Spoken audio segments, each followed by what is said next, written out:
Hello, happy Thursday. This week is going by fast, and this month seems to be going by fast, but I'm a day behind on my meal planning, but sitting down, and getting it done.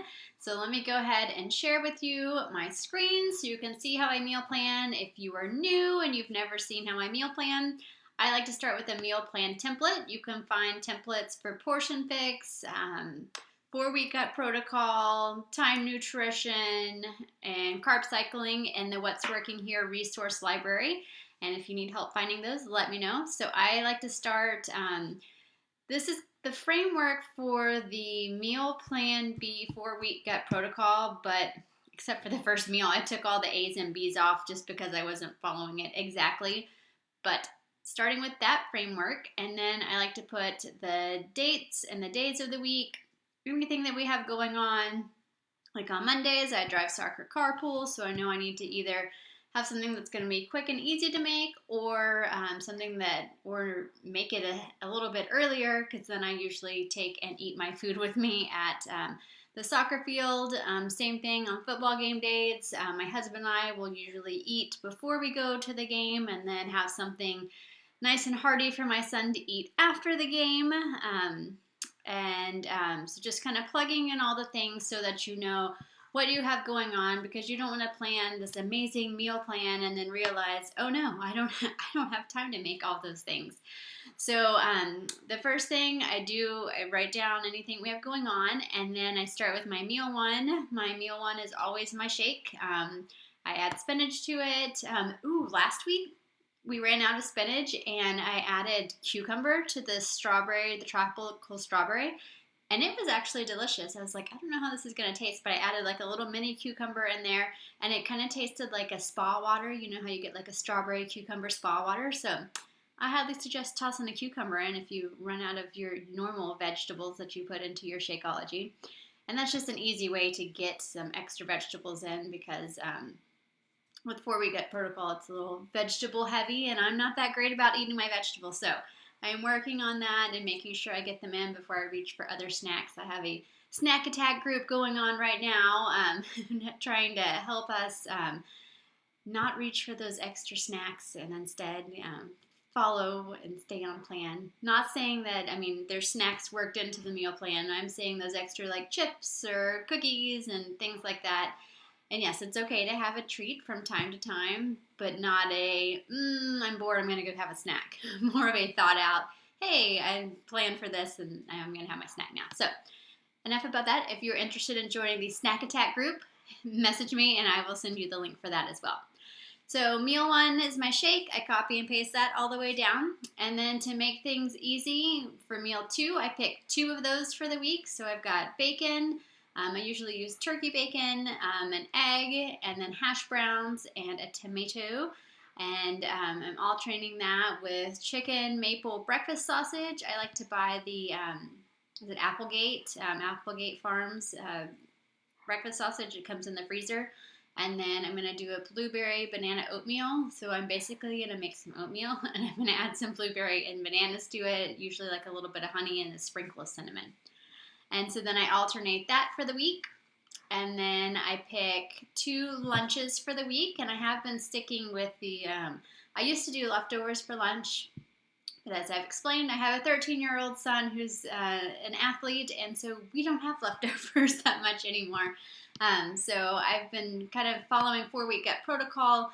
You kind of swap out the proteins and do like 2 animal-based proteins and 2 plant-based proteins. So I've been kind of keeping that incorporated. So I've got the quinoa garden salad, which you can find a link to the recipe on the website on What's Working Here.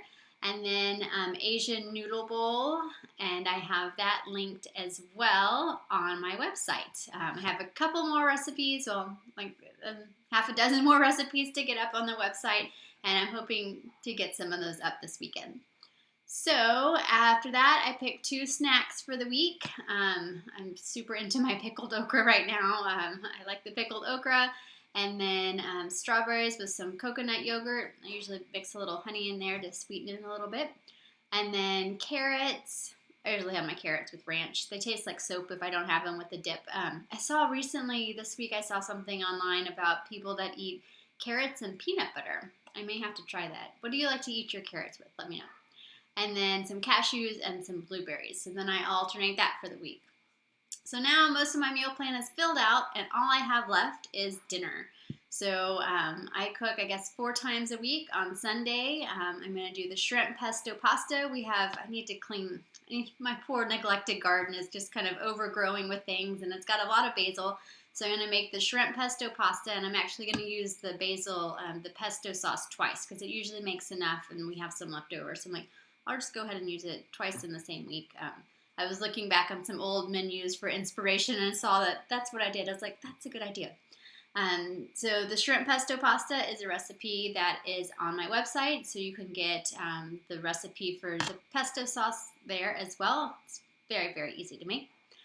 And then on Monday night, I'm going to do Mongolian beef with brown rice and mixed vegetables. That's a pressure cooker recipe from Pressure Cooking Today. It's one that my family loves. I make it a lot. Don't be fooled of the Instant Pot. You think like, oh, it's just going to take a little while.